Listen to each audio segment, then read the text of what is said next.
On the way back from Lewis's funeral, my mom told me to start packing. She waited until the day before we left to tell Edie.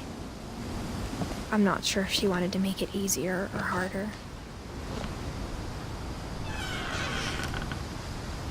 I wish we'd stayed. But I understand why we left. What happened that night had been coming for a long time. Maybe it should have come sooner.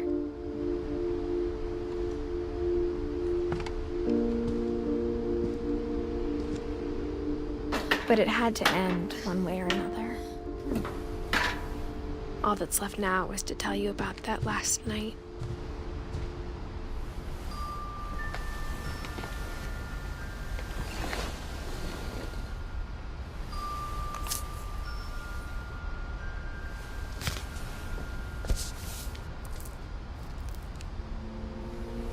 That whole last day, Edie just watched us pack and didn't say a word.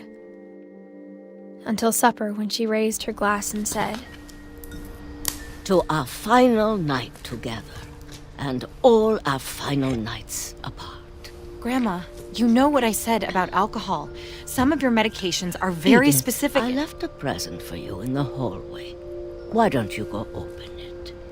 The grown-ups have to argue now. I'm sorry, you're right. We're all leaving tomorrow. Let's just enjoy our last... I'm not leaving. Edith, you're excused.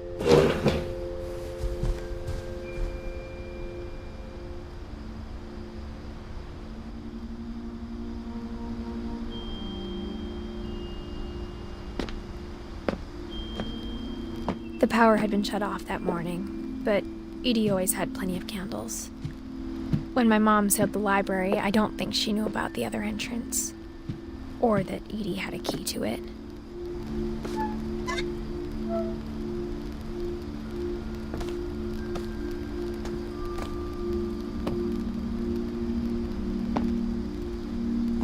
That thing you're afraid of isn't going to end when you leave the house. Edith has a right to know these stories. My children are dead because of your stories. I think it's best if Edith and I leave tonight. We'll have the nursing home send a van for you in the morning. Okay? Dear Edith, there's so many stories I wish I could tell you, but there's only time for one. This is about what happened on the night you were born. That night, the tide went way, way out. It was the first and last time I ever saw the old house aground. There'd been an earthquake out in the middle of the ocean. They called it the lowest tide in 1,000 years. God, it smelled awful. You know, I've seen that house every day of my life.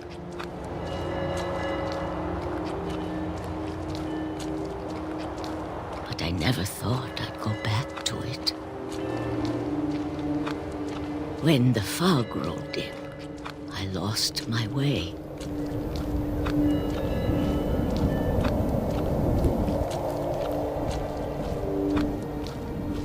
I got turned around.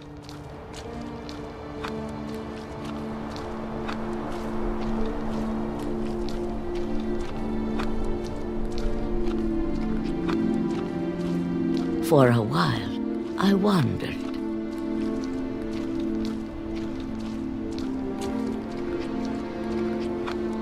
I started seeing things.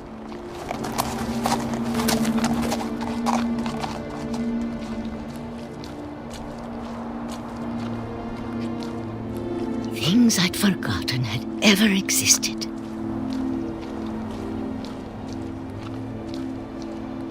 But when I saw them, they felt like old friends. That night, a lot of things came back to me. Or maybe I came back to them.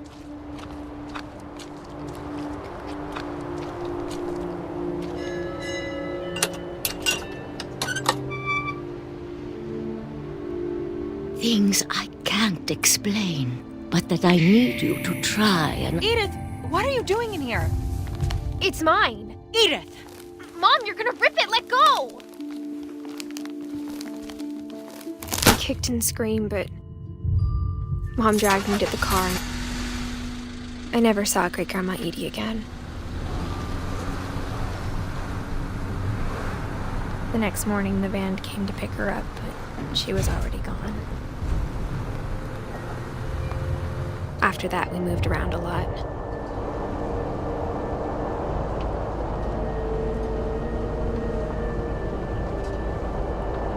We both tried to make the best of it.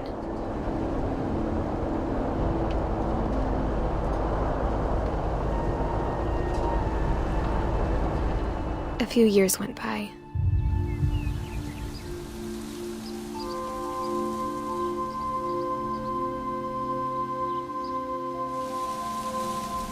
My mom didn't like to talk about it, but she started getting sick a lot.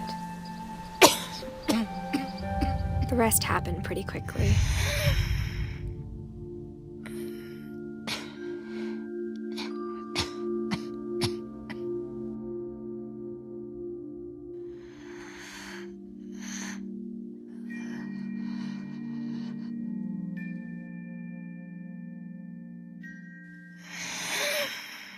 She got better for a while, and then she didn't.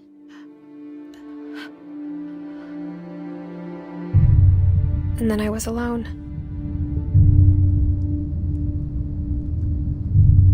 The last Finch left alive.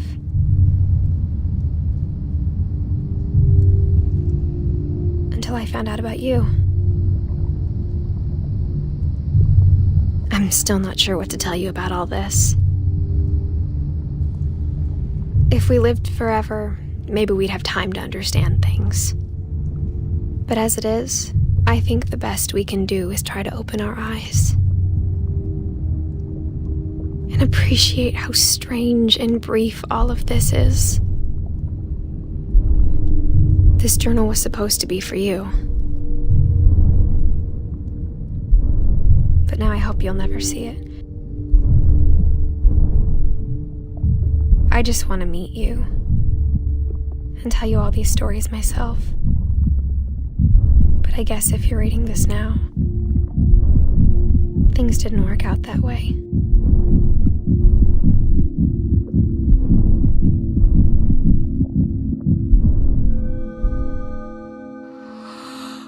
This is where your story begins.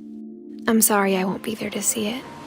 It's a lot to ask, but I don't want you to be sad that I'm gone. I want you to be amazed that any of us ever had a chance to be here at all. Good luck.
you